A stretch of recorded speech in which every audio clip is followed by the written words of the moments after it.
Are you ready to talk some IT? Well, we're going to be starting in a few minutes, so share, hit that like button, and don't forget, change that chat so you're in the live chat and can chat with us tonight.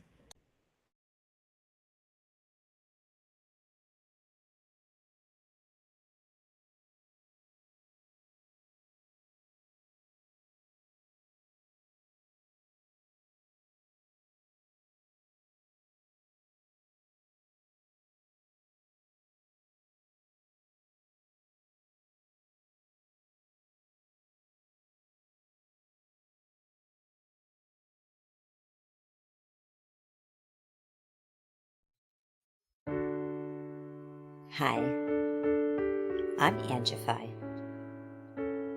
I started Angified Presents. We share the love of music. It has been medicine and therapy. Nothing else worked. It has saved many of us. With mental health, we need to open our eyes. Hurt people hurt people. We ask that you listen, comprehend, and relate with your ears. Form that heart of unity and one. We share on this stage. Statistics, feelings. And ourselves. We stand with the belief to be you, to be heard, and to be original. We all may be different, with opinions and beliefs. At the end of the day, we are all brothers and sisters. We are family. We ask that you join us in a magical journey with artists from around the world. Open your minds, let in the love, and listen with your hearts. We all want a better tomorrow. Be one. Communicate and look out for one another. And then, and only then, will you find the world. We will find peace in all the world. You'll find the world. And you will find in this giant world. He was among us in every boy and girl.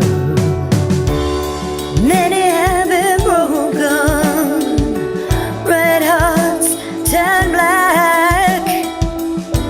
Love will melt the ice and turn it back, and you will find the world.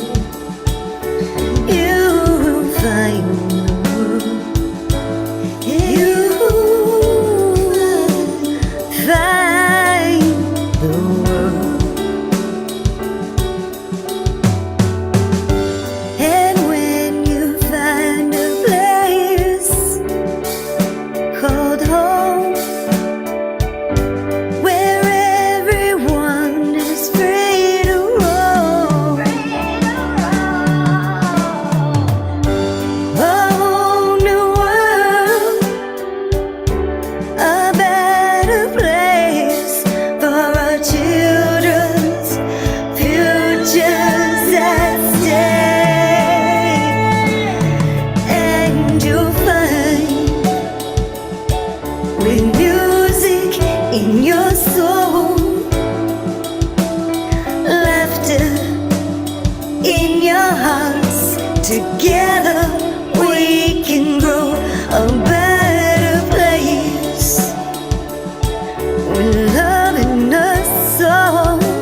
the times have changed. On a PC or a Mac and even with a mobile device, we'll be talking about it all every Thursday night. From software to plugins and synths that entice. Dive deep into tech and let creativity take flight.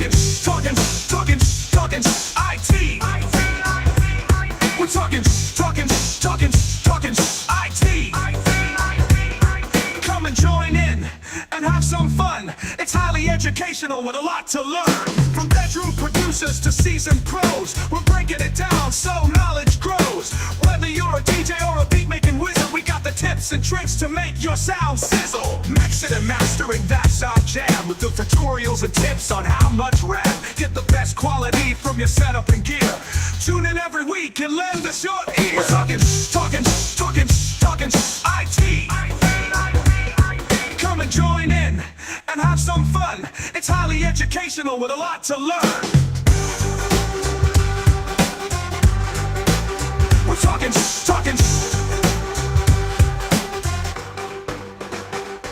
We're talking IT. We're talking IT. Every Thursday night on Angified.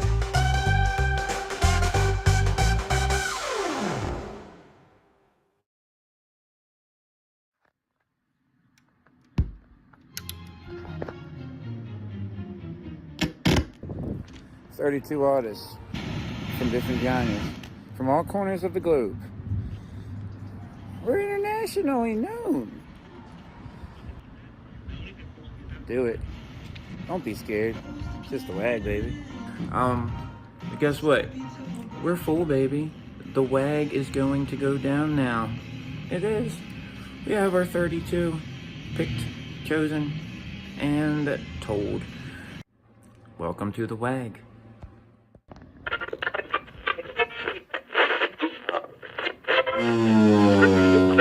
Four, three, two, one. 32 artists from different genres, from all corners of the globe. We're internationally known. Show up and he'll take care of the rest.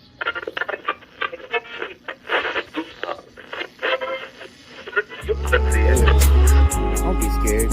It's just a WAG, baby.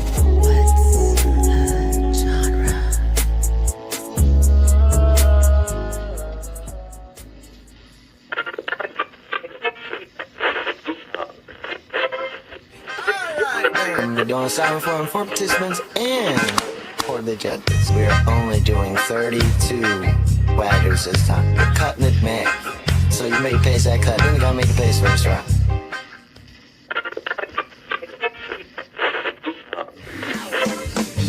Have you signed up yet? Do it. Don't be scared. It's just a WAG, baby.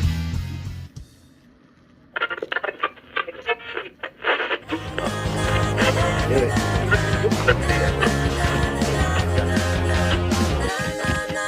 Don't be scared. It's just a WAG, baby.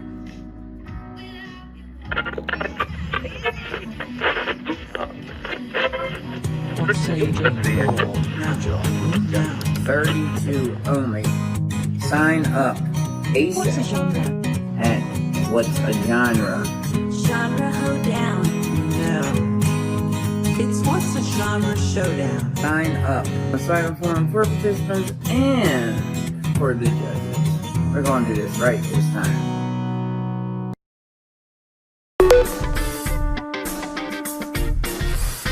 Everybody wants to join. Everybody wants to join to watch the genre showdown. Everybody wants to join. Everybody wants to join to watch the genre showdown.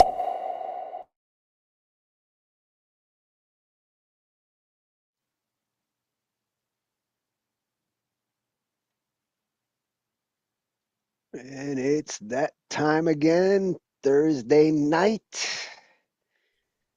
Once again. We're going to be talking some shh IT.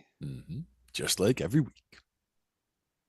Now, we're going to be mostly covering the round 2 submissions that came in last week for the WAG. You know, last week we looked at the 4 genres that they're going to be competing in. Punk, pop, uh, what was the third? Jazz and grunge. So we've got a variety bag of genres tonight to take a listen to. I'm getting my scores ready for Saturday, so this is going to be my final listen. I've gone through it a couple of times throughout the week. This is my fifth time. I think I'm ready to start to give some scores, but we're going to look at the criteria for each one and see what they think out there of the genres. Before we get started, though, I did have one video that I wanted to take a look at this week because it does really cover something that we have been asked about forever. And the answers keep changing as Zoom keeps changing their settings and their technology. And I finally found one that is very recent, does talk about some of the new settings that have come out in the last year that have not been covered by anybody on YouTube with good explanations about how to get good audio with musicians in Zoom.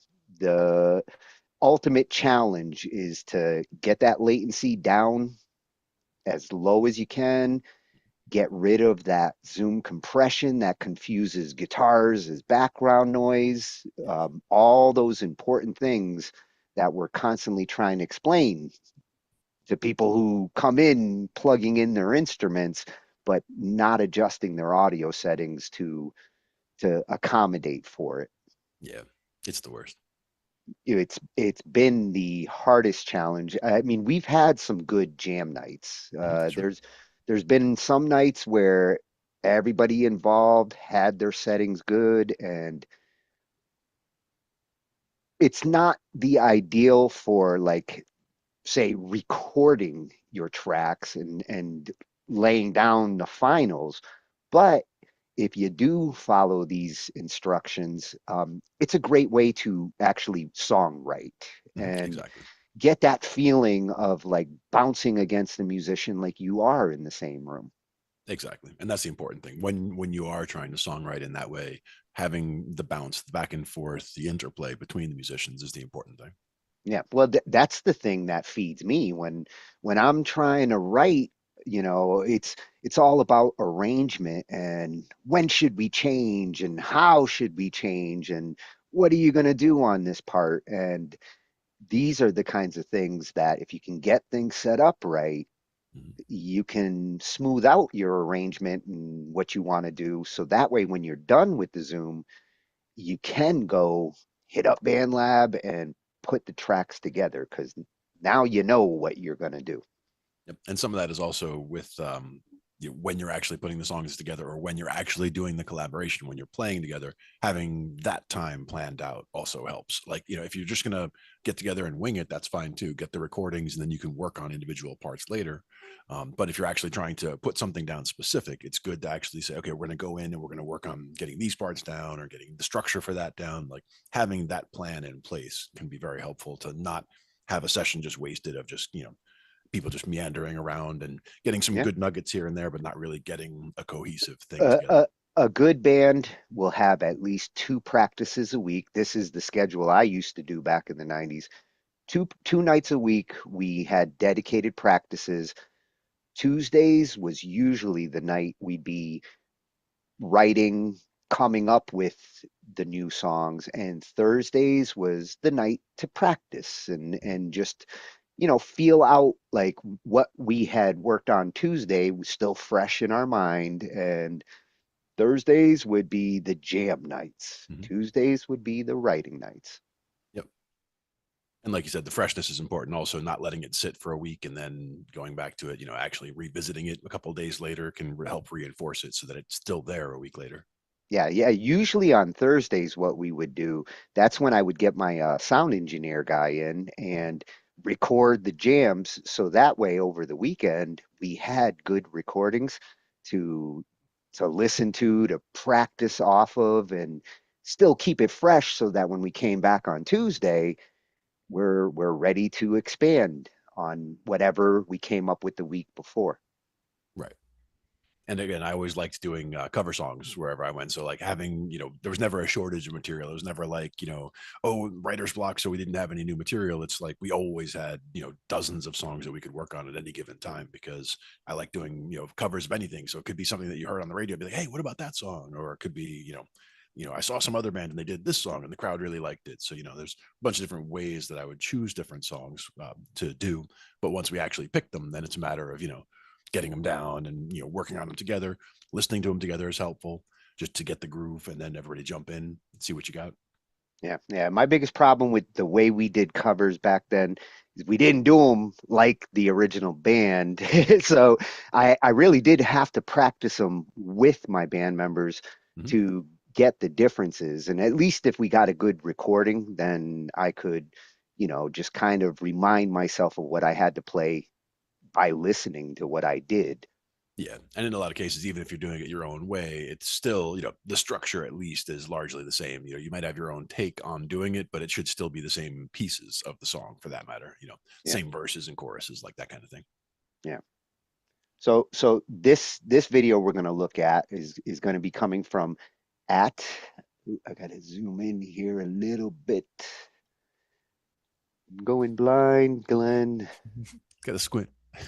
At Digi Project, and real interesting channel. I perused it before we started, and if anybody out there is into the didgeridoo, this is a channel actually kind of devoted to a lot of that, and he's even got some videos in there that shows you how to build your own. And gonna be visiting this because I've always wanted to get one of those and play around with the giant instrument that is the didgeridoo. Yeah. So, and where you are now, you don't have neighbors that you have to worry about either. So that's a good thing. yeah, I can get as loud as I want.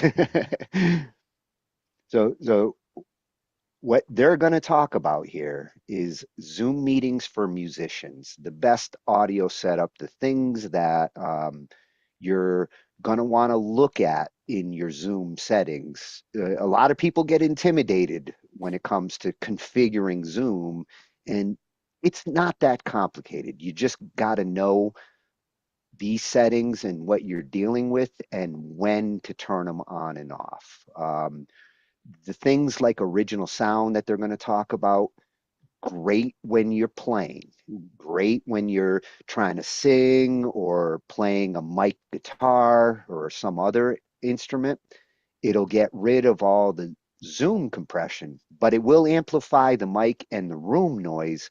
So you don't want to keep it on all the time. You want to turn it on when you need it, and you want to turn it off when you don't. So that way, when you're doing the conversation side, you're not dealing with like that excess room noise that you're going to get when compression is turned off. Exactly. Getting the settings right is important. And like you said, they change them, every update or two, or if you have different people on different updates, you could have issues. There's a number of different ways to have issues with the sound settings. So it's important to be familiar with them at least, and, know what you're setting. It really has changed 8 or 9 times just in the last year. And in the case of the Zoom for Musicians audio option, that's new. I mean, it's only been there for less than a year, and they still say beta. So when you use that setting, it's at your own risk. Your results are going to vary, and things to keep in mind with that particular setting: everybody in the room, regardless of whether they're sending a signal or not, everybody in the room has to be on that setting. Otherwise, it doesn't work for anybody. So that's part of the reason why it hasn't become a popular setting in Zoom, is because it really takes a lot of extra effort to get everybody on the same settings. You've got to make sure that everybody's cooperating.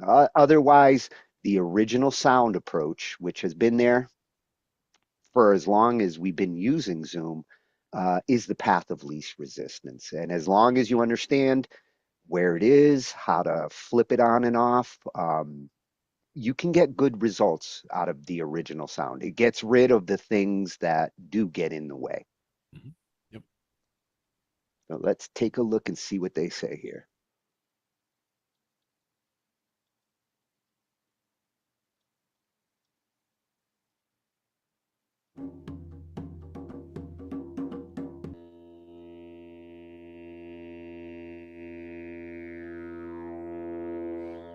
Hey guys, AJ from Dig Project here, and today I'm going to show you how to get good audio on Zoom meetings with your live instruments. And so I'm going to demonstrate a few instruments with a very simple setup, and make sure, I'm going to really check to make sure that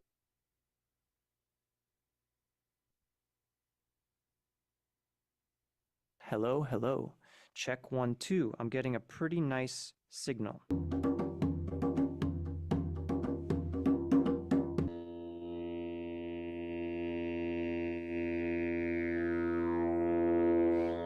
Hey guys, AJ from Dig Project here, and today I'm going to show you how to get... Okay, I'm gonna have to play this from the YouTube channel because it looks like the video got cut off. So let's try it from here. No.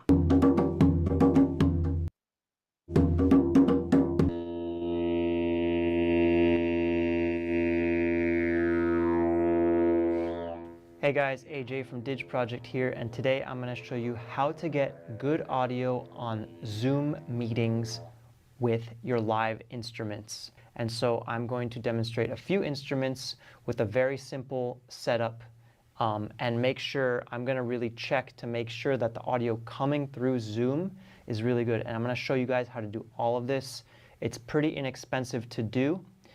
Now, a lot of people want to just try to do it in the box, meaning with the mic and software that's just in your computer. And that's going to be very hard to do because there's a lot of limitations. There may be good ways to do it, but what I'm going to show you today is how to use an audio interface like this one, as well as a microphone like this, to capture a very good sound at a very good level that's not clipping, and it's not triggering Zoom to suppress the audio or to cut the volume down. I've been on many Zoom meetings where someone starts playing a drum to sing a song and accompany themselves with a drum, or play a rattle, and the whole sound just gets lost because Zoom has some automatic limiters, which are sound suppression tools, because they think the AI of these tools thinks that what you're playing is actually an air conditioner or a hum that needs to be canceled. And that's not the case because you're playing music. So there's a few very basic things to do. So the first thing we're going to do is we're going to get our interface plugged in. We are going to hook up our mic to it, and we are going to run an audio test. So this is a Focusrite Scarlett interface. This is a 2i4. They make one called a Scarlett Solo. If you just need one mic, it's $100. It's really not a huge investment to save you tons of hours of frustration. A 2-channel one like this might run anywhere from $110 refurbished, I just saw online, to about $200 or $250. So this is not only for Zoom, but you can also use this for recording into DAWs like Logic, Ableton, etc. So it's a very good investment if you are going to be making sound and putting it through a computer in a number of ways. So the great thing about the Focusrite interface, at least the small ones that they make, is that they are plug and play, meaning all you have to do is plug in the USB cable and plug it into your computer. This is a USB 2.0 jack, and you can keep the camera right there. I'm going to plug in the cable right there. This does not need any other power supply. It's powered totally off USB. It's called power over USB. So, and the other great thing is that when you plug it in, your computer doesn't need to download any specific drivers. It should be able to detect it right away. So I'm using a MacBook Pro 2021 even though this is 2024, I'm showing you that it can work.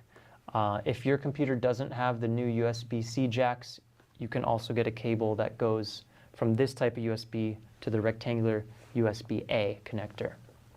All right, so I got it into Zoom. Now I'm going to go onto my Zoom settings. Go up here to Zoom Workplace, go to Settings, and then you're going to click on Audio, and then right here is where your microphone input is. And this is really important. So we're going to come over to Audio, and we are going to go to our Scarlett. Now, right now you should be seeing an input level when there's a microphone. Well, there's no microphone plugged in yet. So let's come down here. I already wired up the mic, and I'm going to plug it in right here, right in the front. Plug it in. And then you have one knob which affects this microphone, which is the gain knob. And as you can see, I'm already getting a little bit of a signal here. And as I turn it up, you're going to see the signal go louder and louder as I talk louder and louder. And let's go up to the microphone and do a test up there. And I'm going to actually watch my audio meters while I'm doing this. Hello, hello. Check 1, 2. I'm getting a pretty nice signal. So whenever you see this text layover which says that the audio is coming from the Zoom meeting recording, this is the actual audio that Zoom recorded to the cloud. I downloaded the file later and then mixed it into this video. So you are hearing the audio exactly how someone on the receiving end of Zoom would hear it. Now, one other important Zoom setting is that I'm going to come down here to where it says Audio Profile, because there's a couple different options, but when you're using an audio interface, even though this doesn't necessarily make any sense, the best setting I've found is background noise suppression low. If you're on medium or high, it will start cutting you out. If you're on auto, it will, I don't even know what's going to happen. And original sound for musicians, I've experienced that it does work better if you're doing everything in the box, meaning without external gear like an audio interface. But if you're using an audio interface, definitely use background noise suppression low.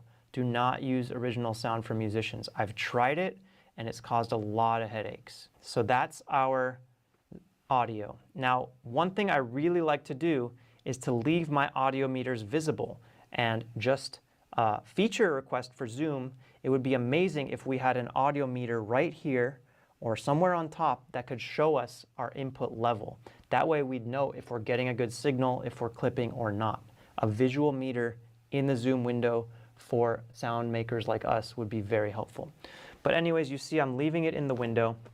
And now what I'm going to do is I am going to test it out. Now, why I put the mic here is because I'm going to have an array of instruments. And I'm not going to go through the hassle of doing a close-up mic on every single instrument. I just want to get a general field, a general capture of what is happening here. Now, this type of microphone, which some call a pencil condenser mic, is ideal for this because it has kind of like a parachute capture pattern. Well, they call it cardioid in the microphone science world, but it's basically going like this. And it's probably even capturing sound from back here too. But everything that I'm recording into Zoom right now, all the sound that I'm sending through Zoom is coming only through this one mic. Now, since this interface has two inputs, I could put a second mic. I could put a close-up mic for my mouth if I wanted, but I'm not going to do that now. So you see how I put the microphone up high over my whole setting when I'm using a lot of instruments, but you have another option, which is to close mic your instruments. And especially if you're going to use more than one mic, this could be a great option. Say you sing and play guitar and you want to put two mics or a mic on your mouth and a line in out of your guitar, that's totally an option. Mic placement is a huge science. Audio engineering has covered that a lot, and you can look into mic placement.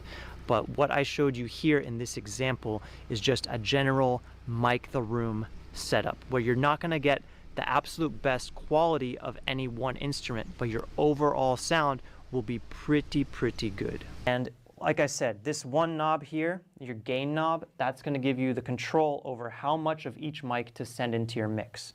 Since we're only doing one mic, I'm not going to mix too much here, but if I had a second one, I would definitely adjust these two gain knobs. Everything here you don't need to worry about for this particular setup, although you could put headphones in here and listen here. The only thing is you're not going to get the most accurate representation of what's going on in Zoom, and I'm going to show you that right now too. So to get a full monitoring picture of what you are getting sound-wise coming into Zoom, you actually need to use a second device. What's up everybody, AJ from Dig Project here. Dig Project is an amazing resource for how to play and utilize musical instruments for sound meditation, sound baths, sound healing, and any conscious use of sound. We have all sorts of demos and tutorials of instruments and how to play them. And we also have courses on how to play didgeridoo, do overtone throat singing, and how to improve your musical rhythm. So definitely make sure to subscribe to us on YouTube, Instagram, and Facebook, and go to our site digproject.com where we have a store. We sell all sorts of musical instruments, and we have lots and lots of resources on how to use them. Thanks again, and enjoy the rest of the video. There is no way that Zoom's established yet to monitor your sound, the actual sound that others are hearing that you're sending through Zoom, unless you use a second device. So you basically have to make yourself into a second user to hear what you're getting. So I'm going to put on, I'm already connected to the meeting here on my phone. I'm going to put on the headset, and I actually hear myself pretty well. Now I'm just going to make sure that this is the mic. Yeah. So I just blew into it, and you can hear that Zoom is getting the audio from that microphone.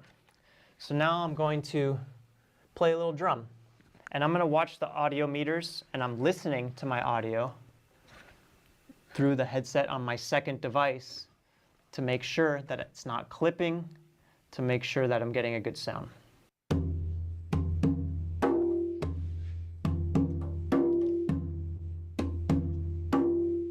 Now there's a little delay, so I'm going to take the headset off, but I don't see clipping.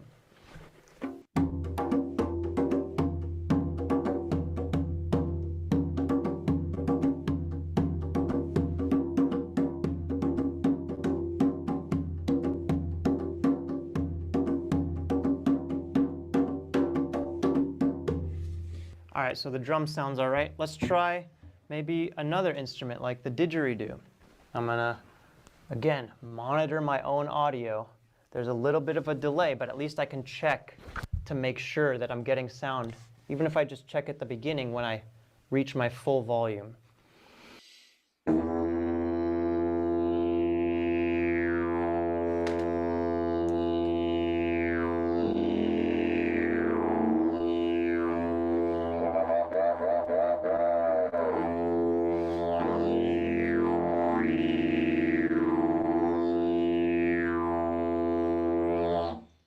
Now let's try something.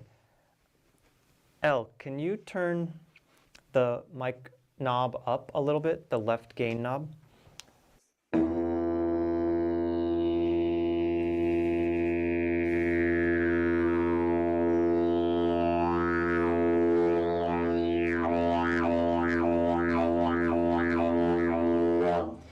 So I noticed it was noticeably louder on Zoom.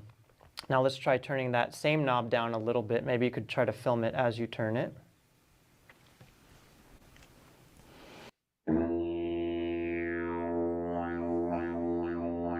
And that definitely looks too quiet, and it sounds too quiet in my headset. So you want to get the meter so it's at least 50%.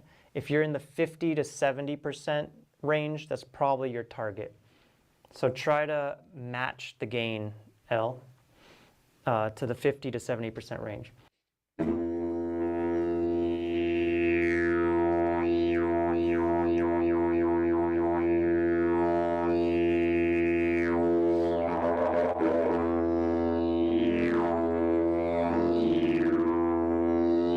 Now I am actually hearing a little clipping, meaning the sound is starting to get distorted. So I would turn it down slightly, try to get the sound. Let me play first. Try to film the knob as you're turning it. and then try to get it down to 50%. And what I mean by 50% is that the meter is coming from the left up to the midpoint.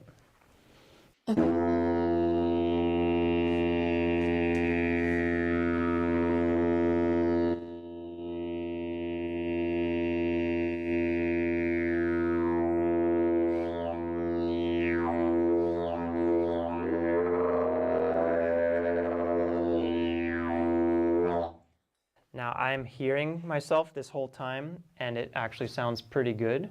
So I think that we've pretty much accomplished what we wanted. Another thing I wanted to show you guys is that you can actually test your audio interface without needing to be connected to a Zoom meeting. And that's just by going to the test mic button, which I'll show you right here. But this will only let you test about a 2 or 3 second clip and then play it back to you.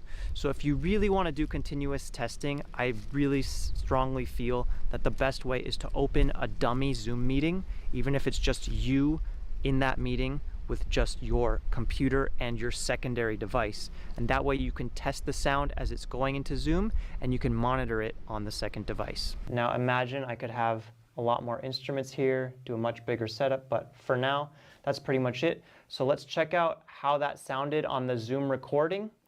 And thanks guys. We will see you in the next one. We got a lot of great tutorials here through Dig Project, so make sure to check us out. We sell a lot of instruments, didgeridoos, crystal bowls, sound healing instruments, and a lot of other great things. All right, y'all, take care, take care. Peace. Hello, hello. Check 1, 2. I'm getting a pretty nice signal.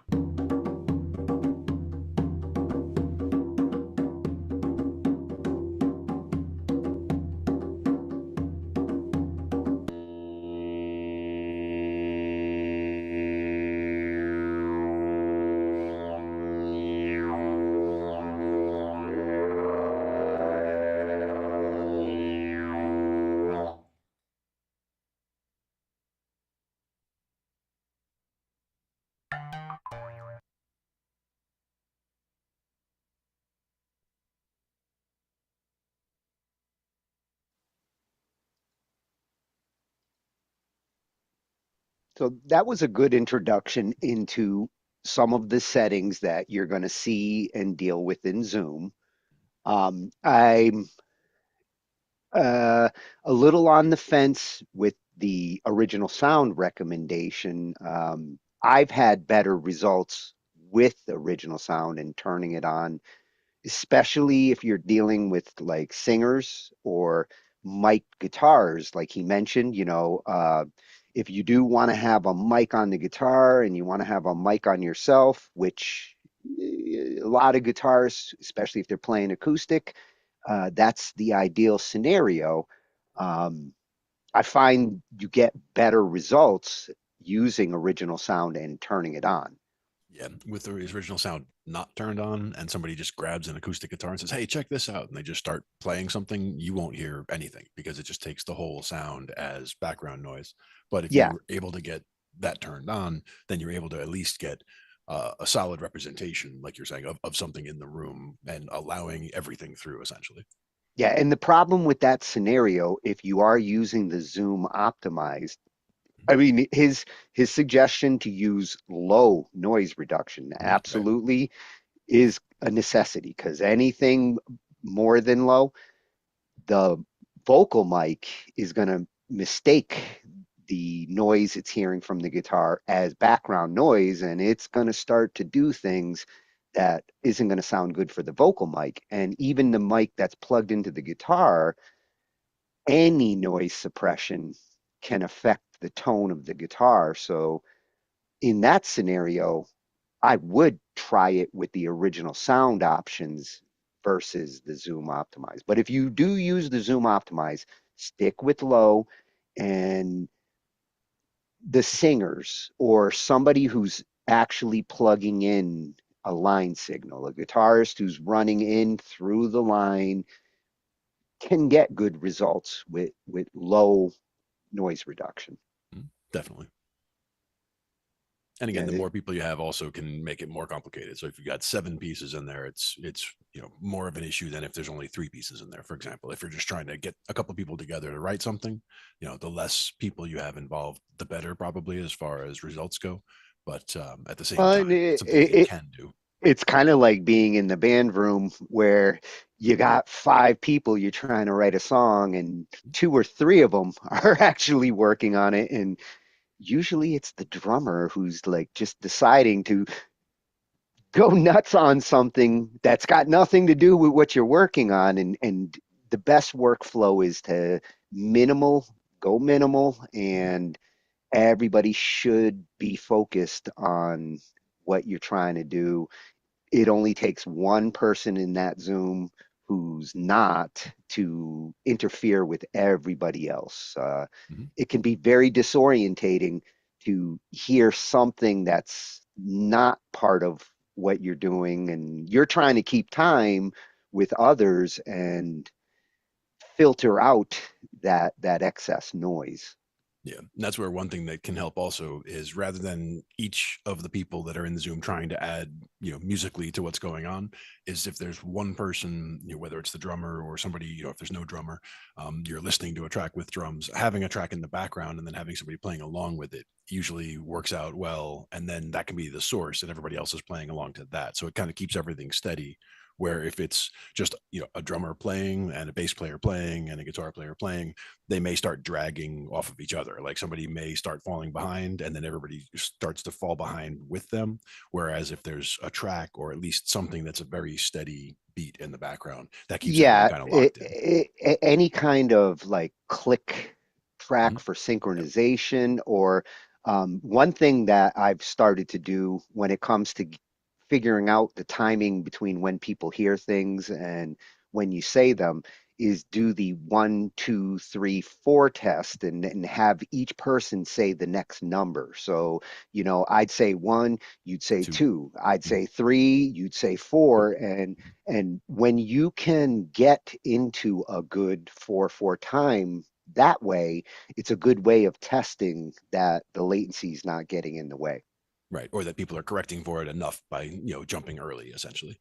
Yeah, yeah, and it's not uncommon if you're playing for a while, and it's not doesn't have to be a long while, 3, 4 minutes.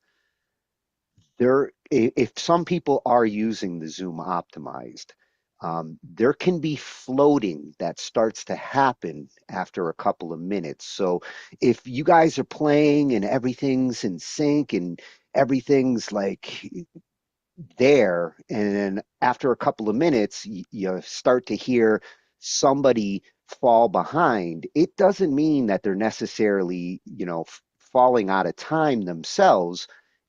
Their signal could be getting Zoom tries to compensate sometimes, and it'll slow or speed up things when you're using the Zoom optimized. It will manipulate the signal to try to synchronize between people. So this is another good argument for the original sound, because none of that stuff happens when you're in original sound mode. It just takes the signal and sends it as it is. And all of So that if, extra stuff is taking over it also. So that's taking away from what you're trying to do with the sound also. yes, if you are dealing with a device that's like, older, um, the extra compression and the things that go on with Zoom optimized will eat up your computer a lot faster than turning it all off. Yep. But you gotta be familiar with the gain settings. What he showed, like he adjusted his levels at the focus right, not in the Zoom input sliders. You get your input slider someplace in the middle to 75%. Once you've got that established, use the gain on your audio interface to actually adjust your signal till you really just want to tickle the yellow on the loudest parts. It should just hit the yellow. If it goes anything beyond that, you are going to be clipping. And like he was saying, he was able to hear the clipping, even though it didn't look like it was clipping at a certain point. So use your ear as well. Like you want to visually look to see that it's in the right range. But then when you're listening to it, if it still sounds distorted, you just bring it down a little bit Yep, further yep. until you're at a And good range. that's why it was good that he brought in a second device, which if you've got a PC and a phone, you're running your signal into the PC, hook the phone into Zoom, do like he did, plug in some earbuds or something, and listen to what your PC signal is sending into the Zoom through your phone as a monitor. You'll know whether what the other people in the Zoom are going to hear later. You'll have a better idea for sure. There's still other things that can affect things. You can still get the choppiness and things like that that can happen on the processing, sending things out, but you get a good representation of what they should be hearing for sure. Yeah, it's a good way to test. You really want to configure your Zoom right. You don't need to have like everybody in the Zoom to test it. Uh, Use a free Zoom account, connect one device, configure the audio, then connect a second device like the phone and see what you sound like. And you'll be prepared when you are, coming into a room like this and saying, "Hey, I've got an instrument to show you." Mm-hmm. Yep. And if you do, again, just takes one person in the room having it off to turn it off essentially for everybody. So that's where somebody new jumps into a room. If they don't even have the setting available because they haven't done an update lately, that could make it also a problem for everybody. So again, Yeah. there's a lot of reasons or a lot of things that have to go right for everything to work out just right there. But it is something that can be useful. And that's another reason why I'm constantly asking if people have updated their Zoom client, because I mean, every week there's a new update, and like every other update, they fuck something up, and then the next update, they tend to fix it. And when it comes to these audio settings over the last year, that's been kind of the pattern. They've added new spatial audio options, which you don't want to turn on. They will do weird things. If you do it, just understand you might hear people talk and you won't hear shared audio. Um, those extra audio settings at the top there for the speakers, they only work in certain situations, and it's not worth testing if you're trying to jam with people. Sure. The spatial audio will not help you at all with jamming. Right. Some people might be thinking, oh, I'll get the guitar in this ear and the bass in that ear. It's like, well, I don't think that's what you get. Well, I think the whole purpose of it when they added it was to be able to isolate different things that you're hearing, different people. Like one person might come from this direction, one person comes from this direction. It can help in some situations to, differentiate the different people you're hearing rather than like how it typically is in Zoom, where it's like, oh my God, everybody's talking in the same like space. It's also a prerequisite for doing like telepresence, where if you were sitting around a conference room table, for example, you would have, one person sitting to my left, one person sitting to my right, one person's over there, one person's over there. And by having the voices separated in that way, even if I don't physically see them in those positions, if I hear them in those positions, like you were saying, it's easier to focus on an individual voice if it's coming from a different, spot in the sound field. Yeah, but one thing to know about that is you have to have wired headphones. Mm-hmm. Wireless headphones do not work with those settings, and I learned that the hard way. Ange had an interview one night, and she started sharing sound, and I was part of the interview, so I'm supposed to be listening to the music to, bounce off of the artist. And every time she shared sound, the music disappeared, and alls I could hear were the mics. And at first, I thought it was in the recording. I was sending her messages saying, I'm not hearing the music," and she's like, "Oh, I hear the music fine." Um, Took a couple of songs in that interview before I went looking at the audio settings, and this was when they first added the spatial and they defaulted it to on. And I rolled over the little question mark, and it said wireless headphones are not supported, and go figure, I'm on wireless headphones, and I'm like, I unchecked it, and the next time she shared, the music came back, and I was like, oh my God, I hope they don't default this for everybody, because that was confusing. Yeah. Now, a lot of people, I will say, don't necessarily use wireless headphones, but that's again, that's a guess on my end, just because I've always been more of a wired headphone guy. But the other thing is, it's not only even just the wireless versus wired that could be an issue there. I mean, you can also have other issues with things in the sound field. The other thing would be not everybody can hear equally well through both ears. Yeah. So if they're, if you have something that's in the sound field and someone's sitting to your left in that conference room table, and you have, don't hear as well on your left side, that person is going to be, at 20% volume all the time instead of 100. So Yeah, there's other issues to think about there too. We have several users who have that issue. Ange has a weaker ear. Cole Seth is another one who, he's got a dominant ear, and if things are coming too much from the weaker ear, he's not hearing the same signal. Yep. And even on my headphones, I noticed that the one headphone is louder than the other. So if I do switch them, everything sounds foreign, even though everything should technically be the same because nothing's really changed. Yeah. Yeah. So it doesn't hurt to experiment, hook up a couple of devices, test it out in your own isolated environment, see how you sound to yourself, and then you're ready to get into the noise of like 10 people in a Zoom. Good luck with that. Yeah, yeah. It's fun. So I'm glad we got a chance to at least look at that. That has been, and we're going to look at it more over the next couple of months, as we're really trying to get more of a jam room set up, and we're getting there. With these settings, we've gotten some good results, and eventually I'd like to do a nice test where we really go through those settings with different instruments, line signal guitars, different mics that, some are singing, some are capturing an acoustic. I'd really like to show examples of all those, because those are the most common situations we run into. Sure. Got to throw some harmonica in there too. Yeah, yeah. Hey, and we do have 2 harmonica players that visit regularly. Oh, yeah. Got to make sure you get them, covered with all that too. Yeah. That's one of those I always watch for too when we're working with bands. Somebody's going to switch from the electric guitar to the acoustic guitar, or somebody's going to switch from singing to bringing in a harmonica. That's going to be a big volume change. So that's something that, like, if the sound guy's not actively watching the band and they're actually looking at the meters, then they're just they just hear singing and singing, and all of a sudden, blam! There's a harmonica out of nowhere. They don't have a key for harmonica because they don't, it wasn't on anyone. So they have to chase it down.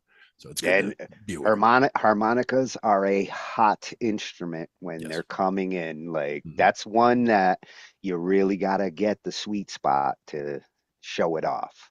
Definitely. So now we're going to slide over to these WAG tracks.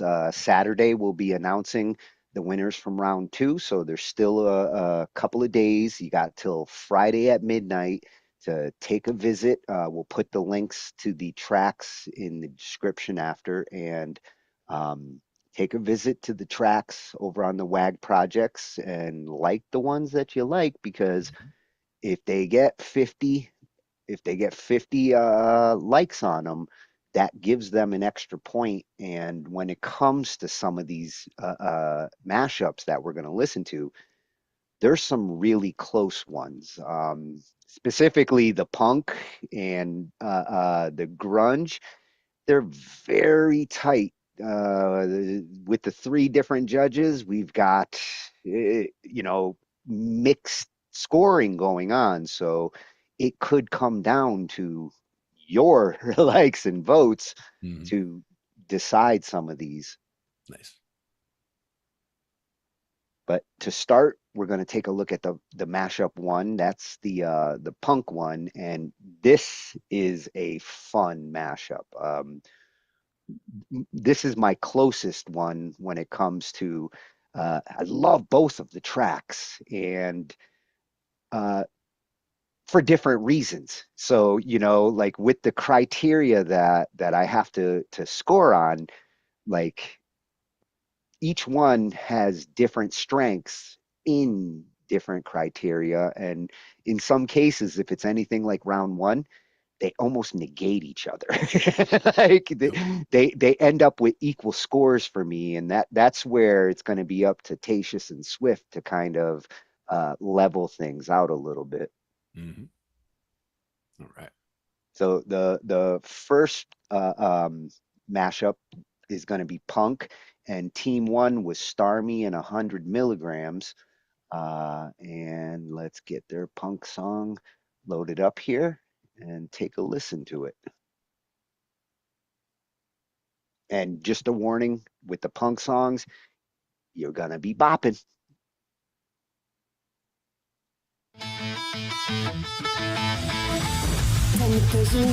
Get out of the way. Got a lot going on my mind today, and I just wanna know when I know in the past I will never pick myself off the ground again. Keep the pace, speed it up, or my life will come crashing around me. And I just want to know if I let go of my control, will you take over for me? I want to be happy. If I don't look back, will I push forward and connect? Will I listen off lies? All fun to meant to be guys.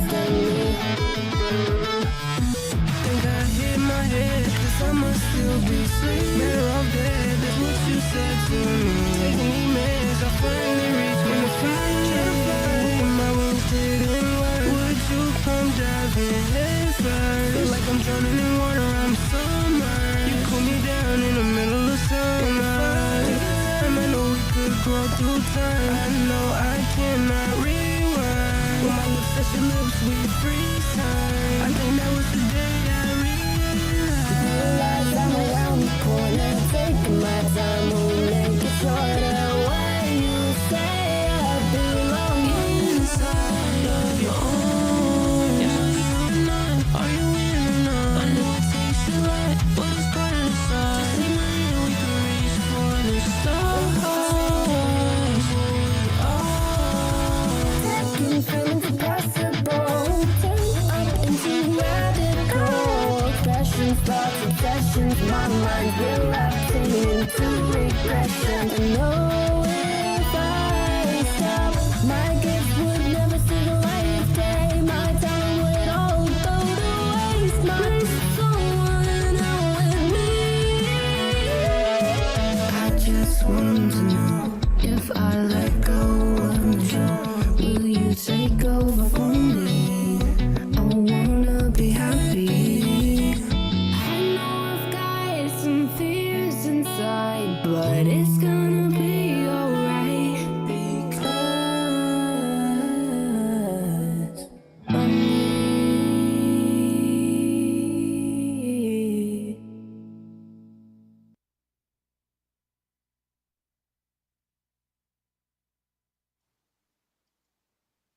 Oh, and they go out with that slow, soft chord.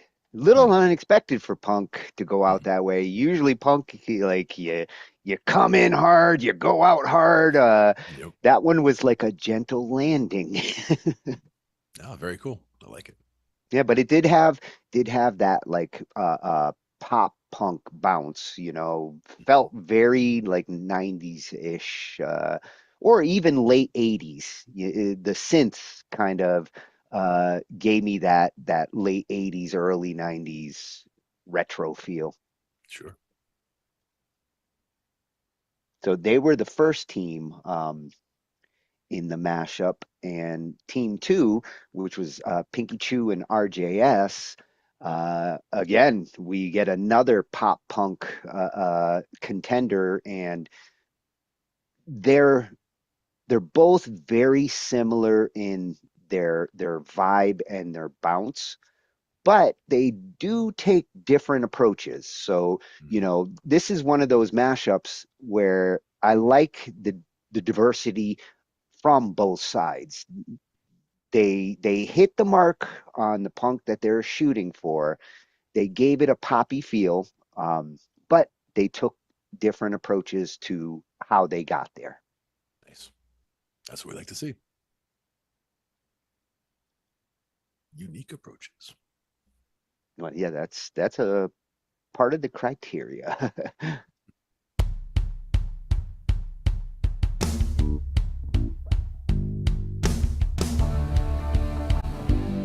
I'm not just pretty, I'm smart and witty. You think I play? You think I'll break? No, screw you. I'm not just pretty, I'm smart and witty. You think I play? You think I'll break? No, screw you. I'm sick of the whispers, I'm sick of the stares. Like I shouldn't be there. They call me under, they're loud in my face, but they're all a disgrace. You think that you're better, you think that you're cool. You're just another school fool. You go ahead, talking behind my back. Just wait and see, I'll make my comeback. I'm sick of the rumors, I don't think they care. And this is so unfair. They call me names and they try to hide, but hell, they're all so shy. You think you can beat me, you think you can win. You're just another lame brain. You go ahead, you're pushing me aside. Just wait and see, I'll show you my pride. Hey, I'm not just pretty, I'm smart and witty. You think I play? You think I'll break? No, screw you. I'm sick of the trends, I'm sick of pretense. I wanna see your life dance. No, they all stare, no, they all see. I don't care, they'll never ever reach me. Roll your eyes, you talk so sweet, but you wouldn't last a day stand in my seat. You think I'm weak, you think I'll break. Go ahead, test me, I don't hesitate. I'm sick of the drama, I don't think they have shame. But I'm out of their game. They don't play nice, and they take what's mine. And why they think that's fine.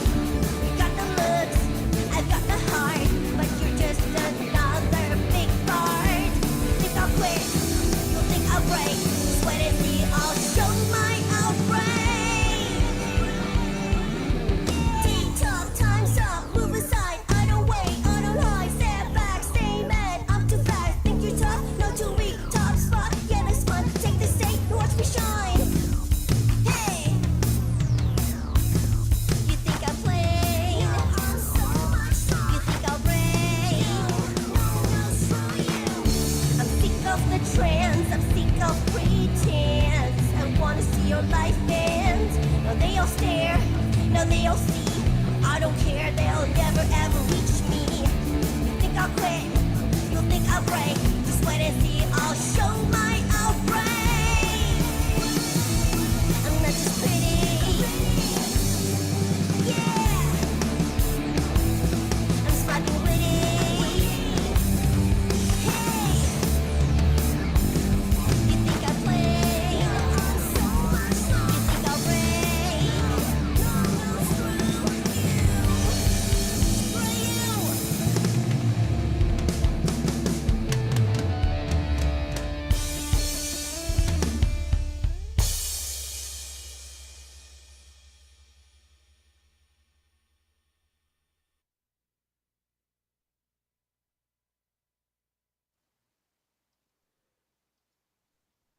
And I think Screw You is definitely punk. That's That's for a sure. punk line if I ever heard one.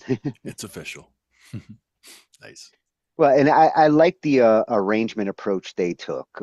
They came in with the chorus, you know, and punk, again, it's one of those ones you can pull that off. It works really good because it gets you right in there and then slide into the verse, which uh, I love how she chose to do her ad libs behind herself there. Sure. again, poppy, but with that punk bounce and And kind punk of attitude. yeah, total punk attitude. Pinky, I, I'm gonna start calling you Punky. Nice. It's another side of her that, like, it's been cool to hear the variety with these different genres as they've gone through the rounds. And that is the hope. Yeah. To Yeah, get yeah, and I people got explore that side of themselves. Yeah. I got to hear RJS, giving some punk rhythm to it, which again, pleasant surprise. It's good to see the diversity in these artists. Exactly. Exactly. That's what we love about the this whole process. Yeah, this mashup was in this round. This is the one that like was just fun all across. I loved the two sides to it. It they both hit the mark really well on this genre. Yep. Solid.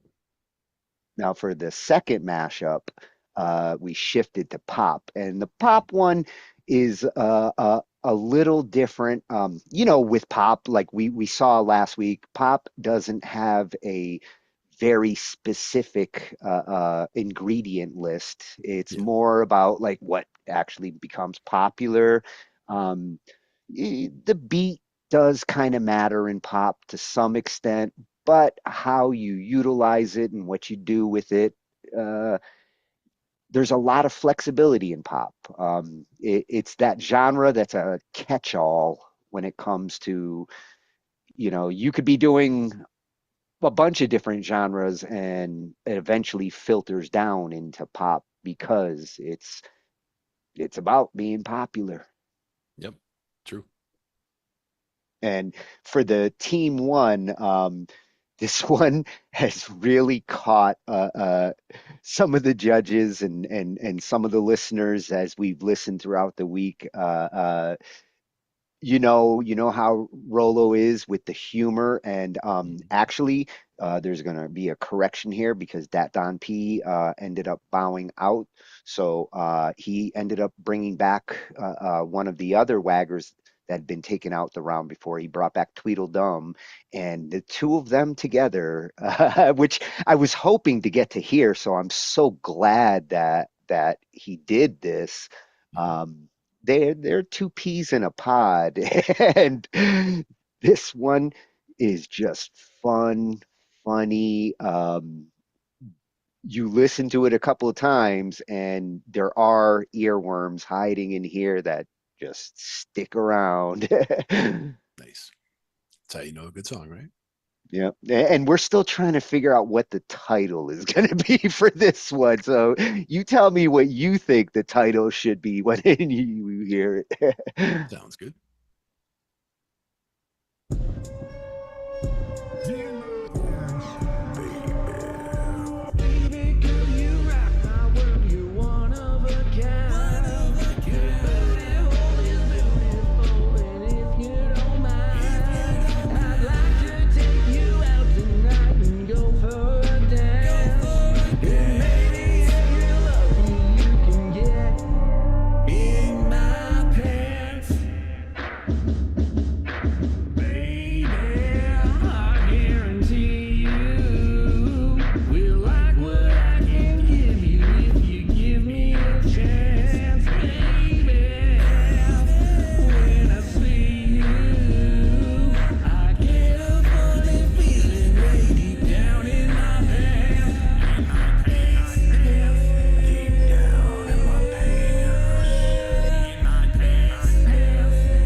Jesus, he's got a gun.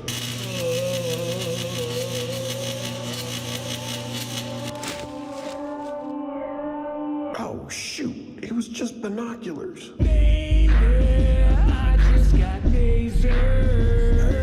The officer was wrong about what was in my hands, baby.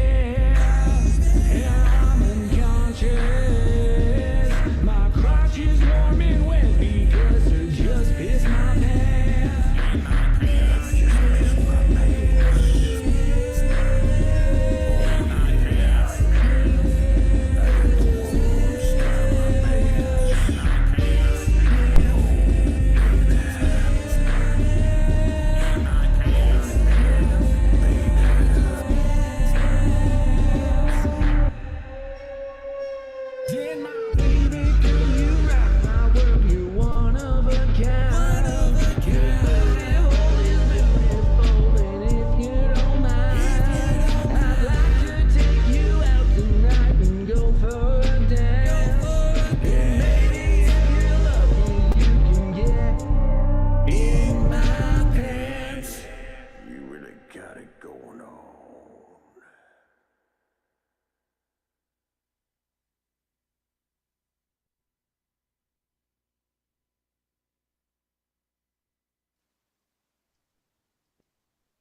Now I'm gonna go with get in my pants. Now, see, I always have to go with pants. And I'm gonna assume you were bird watching in those bushes with those binoculars. That's Exactly. And taser, just like that. It happens. Well, it probably has happened to Rollo. I feel like that one could be based on a real life experience. Well, just ask Marty McFly's dad, right? He got hit by a car, though. And he didn't have binoculars. Oh no, he did. He was in the tree. McFly.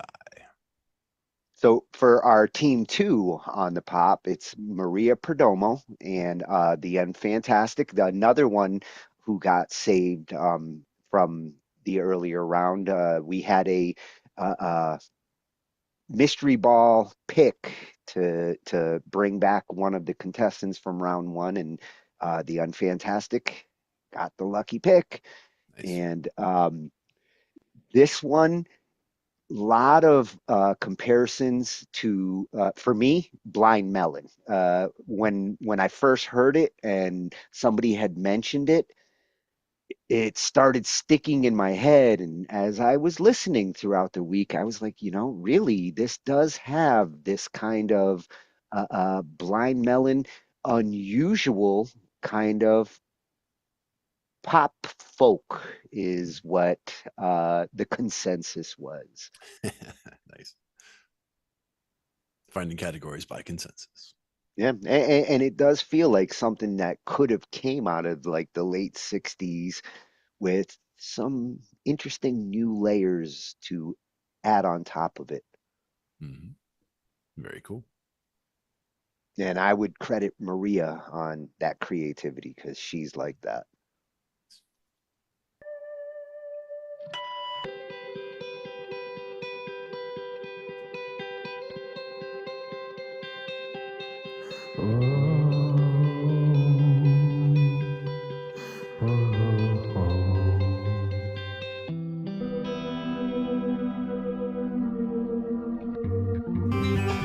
California sunshine should be your name, 'cause sure you are, there is no rain.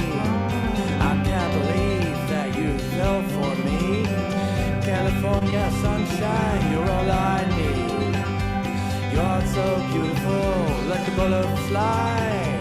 Since I looked at you, saw more clouds in the sky. California sunshine should be named, 'cause where you are, there is no rain.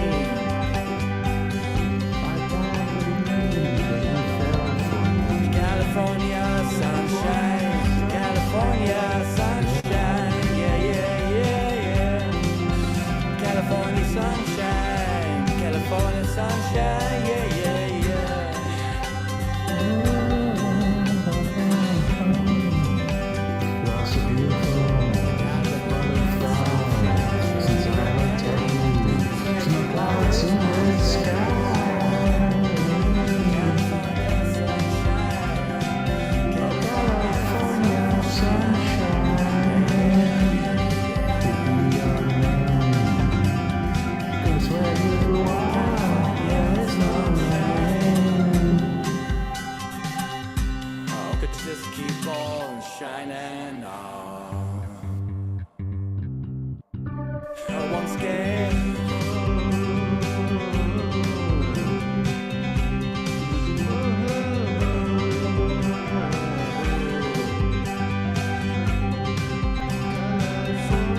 And considering neither is from California, they really do get California sunshine. Yeah, it's got that floaty feeling. Yeah, nice.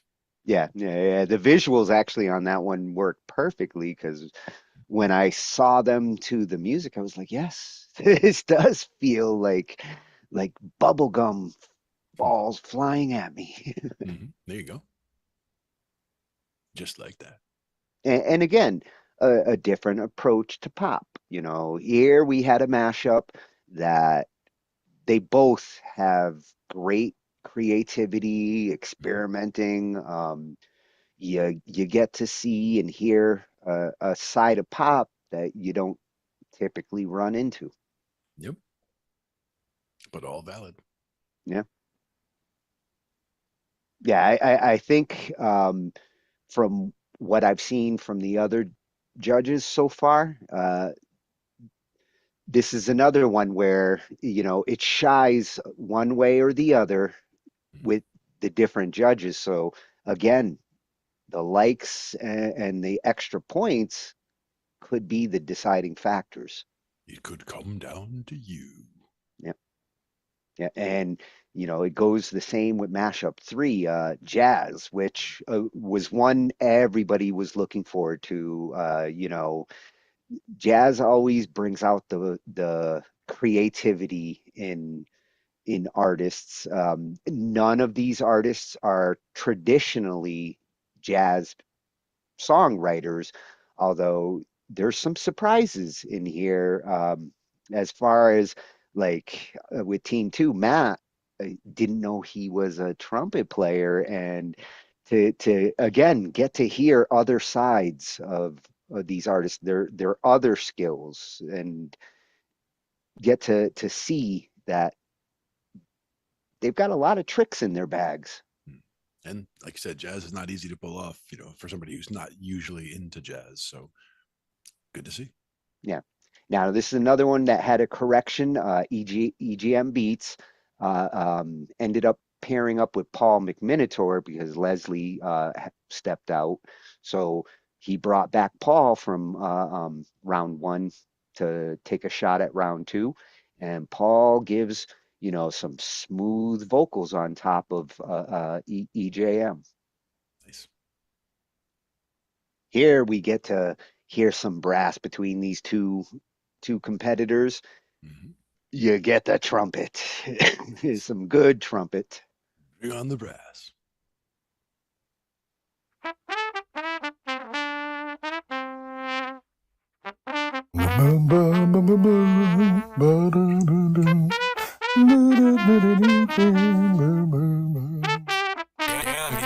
This is fire. Whenever I wake up alone, I start to realize I'll never make up the time that's gone since we said our goodbyes. Time that I've wasted on tears for love lost too soon. I should have been grateful that we got the moon. We got the slow dance under the terrace lights, where you looked in romance. There was never a fairer sight. Though our love would win the day, still softly I croon. I like us better this way, honey, we got the moon. Yeah.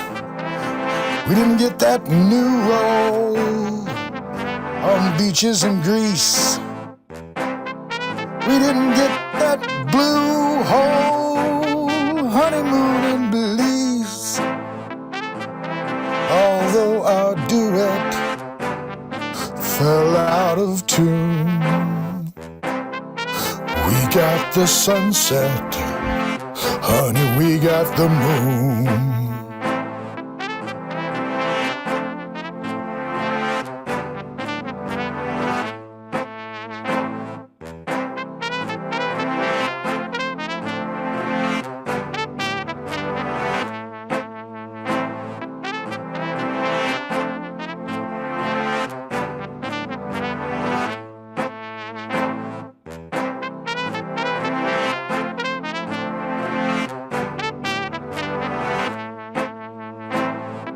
We didn't get that house in Vermont and 2 or 3 kids. We didn't get the fairy tale, oh, but whoever did. Oh, baby, it wasn't a curse. I think it was quite the boon. We didn't get everything. Oh, honey, we got the moon. We didn't get everything. We got the moon.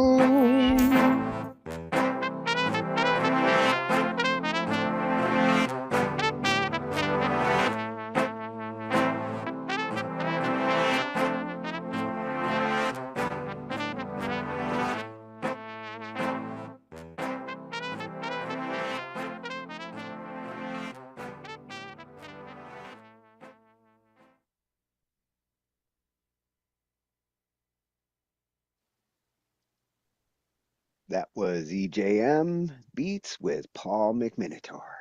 Nice. And hearing Paul doing some jazz singing was a pleasant surprise for me. Paul, you got some jazz in you. For sure. Yeah, I like the "We Got the Moon" line and the theme he was going with there. It reminded me of Blue Moon. You know, like the approach he was taking on the wordplay there. Totally picked like a theme that for me I think of Blue Moon when I think of that old smooth jazz. Yeah, it's nice. Yeah, and he was going for that like crooner kind of lead. A little bit of Sinatra in you, Paul. Sure. And actually, Team Two, I think also kind of pulls from Sinatra and gives it that like 50s jazz swing sound. The one thing I like with the Team Two, my only problem with Team One there, I wanted drums. Eh, eh, Jazz without drums is kind of like Kool-Aid without, ice, or like coffee with no caffeine. And I feel like there should have been drums in there, or there might have been drums in there, but they disappeared. That was the one thing that I would have liked to have had included on that one. Otherwise, the rest of the track, smooth. I kind of like it without the drums, just the way it came out. Well, it helps to focus more on the actual vocal and the melodies at that point. That's really what I focused on listening to it, was the crooner. Yep. So here we've got Static and Matt JH. And like I said, Matt busted out some brass for this one. So pleasant surprise. I've always been like happy with what I hear coming out of his voice, but to know there's this other side and these other instruments just makes it a treat to see the other side of some of these waggers. Definitely. And again, trumpet definitely plays a great part in this one. Nice.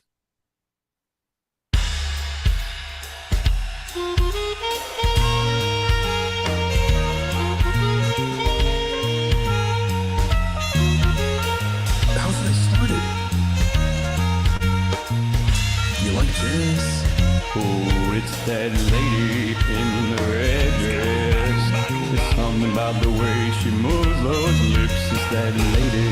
Well, I must confess, never gonna get enough of that fine lass. Oh, baby, oh, baby, baby. Oh, baby, oh, baby, baby. Oh, no, baby, oh, baby, baby. Oh, baby, oh, baby, baby. You're my baby, you're my lady. You drive me crazy, you're back again. You look better than my baby. Got my heart racing. It's that lady in the red dress. Something about the way she moves those lips. It's that lady. Well, I must confess, never gonna get enough of that fine lass. Oh, baby, hold me closer. We can dance, you can rest your head on my shoulder. And maybe when the night is over, I'll take you to my bed and hold you till my heart alone.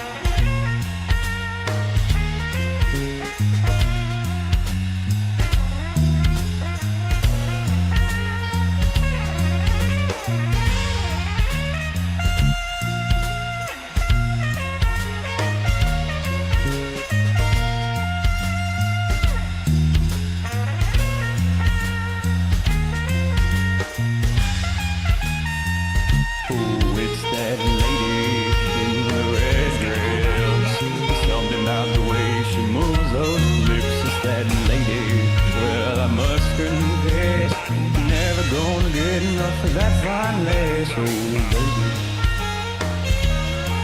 oh baby, baby, the way you rock, oh baby, oh baby, baby, oh baby, I had the way you say the way you got me crazy.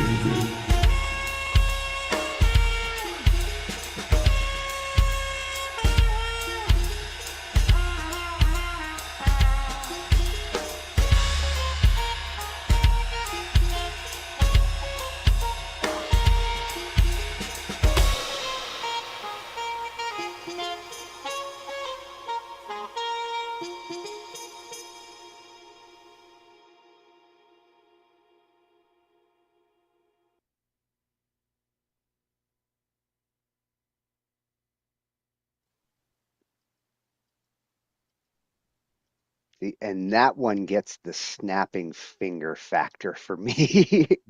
Exactly. I, That is what they I call that. yeah, I was snapping to it because that drum beat gets you in that mood, and then the different layers of jazz that they incorporate in. First, Lady in Red Dress. This is a kind of topic that in jazz totally works. I don't know what it is with that red dress, but it keeps popping back up throughout the decades. For sure. And the scattabappa boom bop, like the subliminal, which I didn't hear the first time I listened to it, but as I was listening throughout the week, and I'm like hearing these like underlying layers, and I'm like, oh, I love it. It is everything I want to hear in like jazz vocals. Exactly. No, well put together, for sure. Yeah. Yeah, and the little trumpet solo at the end. Perfect like sprinkle on top of the cake. Yep, something to leave you with. Yep. Yeah, yeah. From what I've heard, Static really learned a lot, working with Matt on it. Jazz was new to him, and he like some of these waggers, they really go do their homework. They do some research to figure out like the genre. That's why we covered it last week. Things to do to consider when you're doing a genre like this. And he did his homework, and he got his jazz voice on it. I was expecting to hear like Matt booming through it, and Matt was actually more humble and pulled his voice back and behind it in a perfect way, and let Static have fun with that lead. And that's definitely going to be considered in my collab criteria.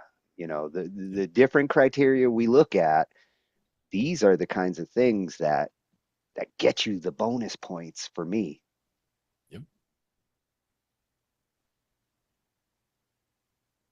So our last mashup was grunge, and this was another one that like it's the first time that they've included grunge in the WAG, and it only took like nine nine series, but grunge finally made its way in. I think up till now they've kind of just made it a subset of rock, but it is a genre that does deserve its own classification in a contest like this.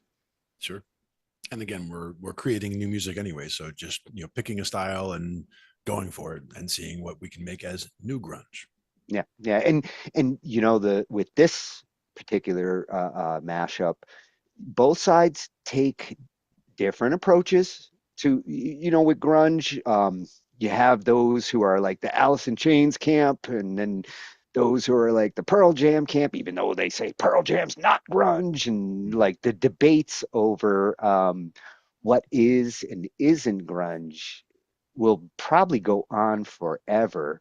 But now you've got post grunge, and what you'll hear here is some of that, like post grunge, as it evolves into, as it blends with other genres, and both do a good job of incorporating other genres into the grunge sound. That's important. Yeah.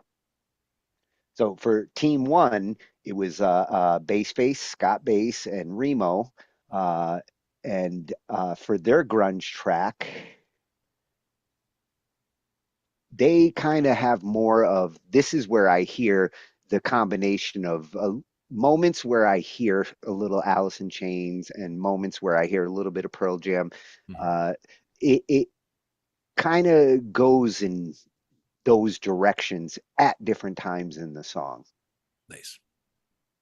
With an interesting approach on the guitar, because Scott, from what I'm hearing, he actually does a lot of guitar parts over on the bass side. So it's like wild to hear, guitar coming through a bass. Nice.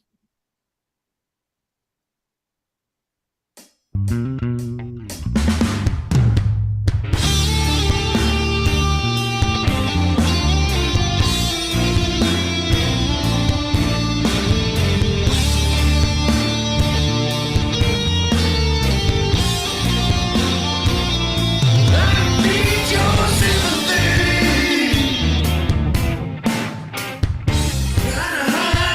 empathy.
and I really can't tell if it's more Pearl Jam or Alice in Chains. Like the Pearl Jam comes out with the booms and the vocal approach that he took, but the Alice in Chain kind of like vocal tone is dominant throughout as well. Yeah, and it doesn't have to be one or the other. Also, it could be its own thing. Yeah, and the bouncy bass line, which I would have liked to have heard more dominant in there. It is the part that actually carried me through, but it's behind the guitars a little too much in a and tasteful way. But I hear what you're saying, though. yeah, well, with the grunge that I'm used to, like bringing that bass up and actually giving it more of a lead kind of bass sound. That's kind of what grabs me with that kind of sound. But not quite into like Nine Inch Nails territory, though. Yeah. It doesn't have to be like over dominating, just a little more upfront. Sounds reasonable. Yeah. Now for our final mashup on Team 2 for the grunge, we had Mavi and Christine Rebecca Sweet. And this was another one where like, he started thinking about it the moment like we announced the mashups and was getting these ideas, and like by Monday, I know Mavi was already like ready to like, I've got an idea. And then he bounced it off Christine. And this takes a nice, interesting approach. Yeah, I feel like it brings grunge into new territory, 21st century grunge. This isn't your grandpa's 90s grunge. It's got elements of timing and hits that give it a fresher sound for modern grunge. Nice. Let's check it out.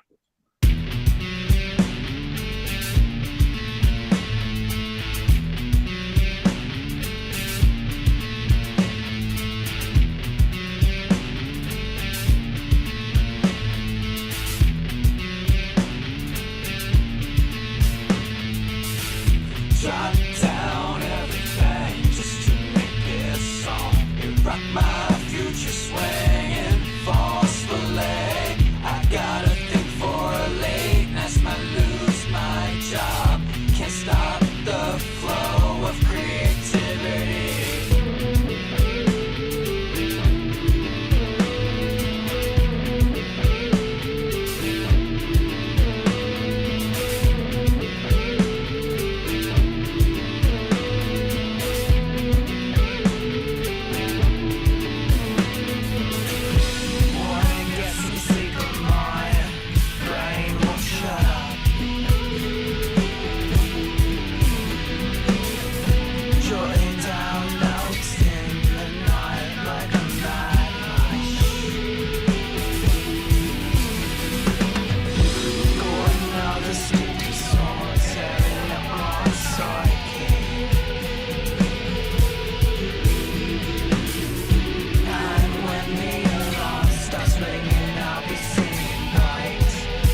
Oh, and you can't go wrong holding a note and letting some of that like amp resonance play out.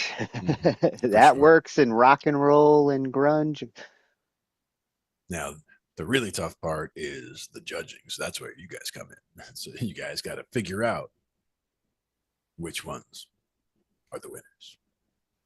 Yeah, and the scoring, you know, I've heard different people say, "Oh, I want to be a judge," and whether it's easier being a judge or a competitor, because I was a competitor last summer. I know what it feels like to go through the 7 day uh, uh, n- new new genres that you don't necessarily do. I know what the challenge is there. But after being a judge for these last couple of rounds, I'd have to say it's tougher being a judge than it is being a competitor Yep. because there's some great submissions and um, the approach you take based on the criteria that Coco put together really makes you think as you're evaluating all of this. I'm not just judging on the genre, I'm judging on the collab, the originality, the technical aspects of the mix, all these different factors, which when I decided like how I was going to approach it, and I know it's a little different than our other two judges. Each judge does have a slightly different approach. Tatius is more of a top-down kind of score, and Swift is more of a bottom-up scorer.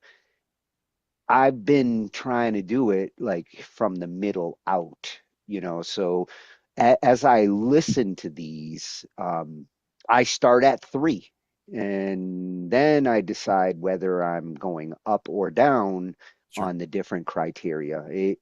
For me, it was the easiest approach because it's hard to like go in and say, oh, this is, absolutely perfect in creativity or this has no creativity at all. Like I'd rather start in the middle and as I'm listening to it, see where the dial settles. Sure. It's a sound approach. And it makes it easy to avoid it, to avoid those ones.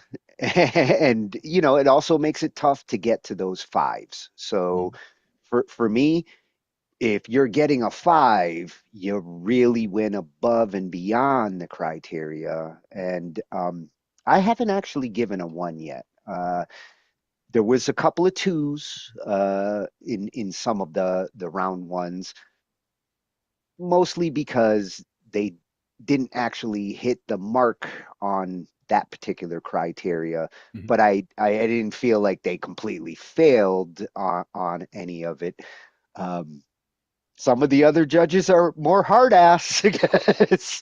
Swift was going to give a 0 on one, which we can't do. It's not in the scale, man. You got to give him at least a point for trying. Sure. But it's been a fun new experience for me to see this challenge from this side, and it's as much a learning experience as I had when I was in it. Yep. That's what we hoped. And you can get that perspective all around. So you've seen behind the scenes, you've seen being a candidate, you've seen being a judge. So you got the most all around perspective on all of it. Yeah, and the good thing between all the judges, we're pretty well rounded in our musical tastes. Each has our areas of specialty and expertise, and across all three of us, we really do have diverse musical tastes. Cover a lot of ground, right? Yeah, yeah, which I think is a great way to judge something like this. You need that diversity. For sure. It becomes the like tiebreakers in some of these tougher mashups.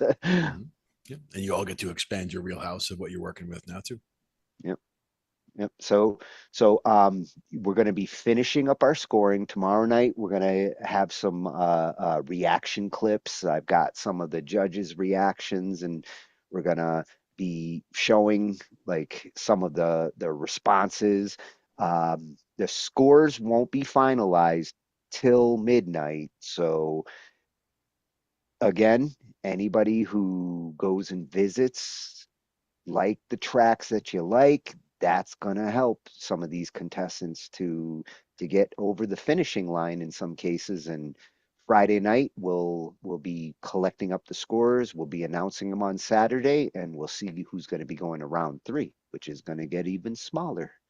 Round 3, fight. Now we're going to go from 4 mashups down to 2 mashups. So and he's adding a couple of other genres, which I'm curious to see, like what potential genres might get spun on Saturday. Yep. It's good stuff. Yep. So tune in tomorrow to see some of the judges' reactions.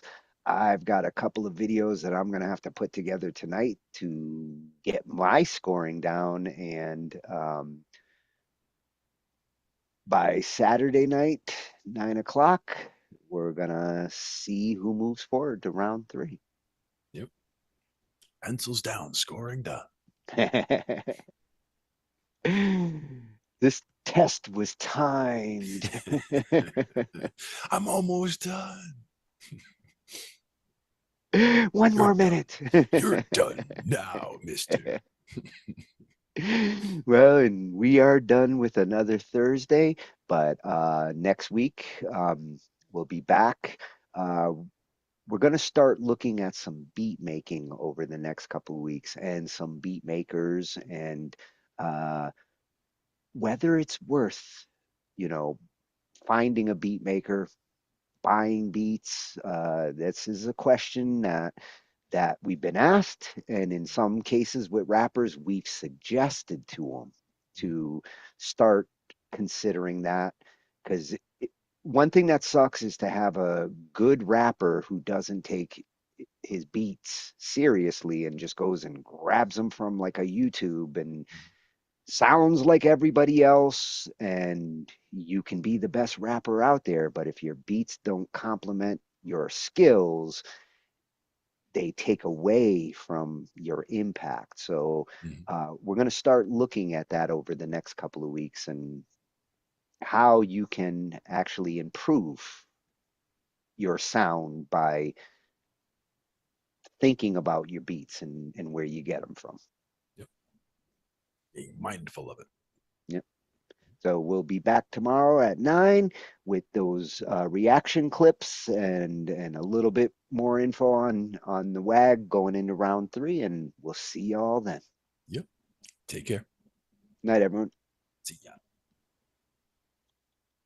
We cover digital audio workstations and music tools. We explore theory, gear, and MIDI too. How to arrange, compose, and the art of arranging. Taking a look at AI and how the times have changed. On a PC or a Mac, and even with a mobile device, we'll be talking about it all every Thursday night. From software to plugins and synths that entice. Dive deep into tech and let creativity take flight. Talking IT. We're talking IT. Come and join in and have some fun. It's highly educational with a lot to learn. From bedroom producers to seasoned pros, we're breaking it down so knowledge grows. Whether you're a DJ or a beat making wizard, we got the tips and tricks to make your sound sizzle. Mixing and mastering, that's our jam. With the tutorials and tips on how much rap. Get the best quality from your setup and gear. Tune in every week and lend us your ear. We're talking IT. Come and join in and have some fun. It's highly educational with a lot to learn. We're talking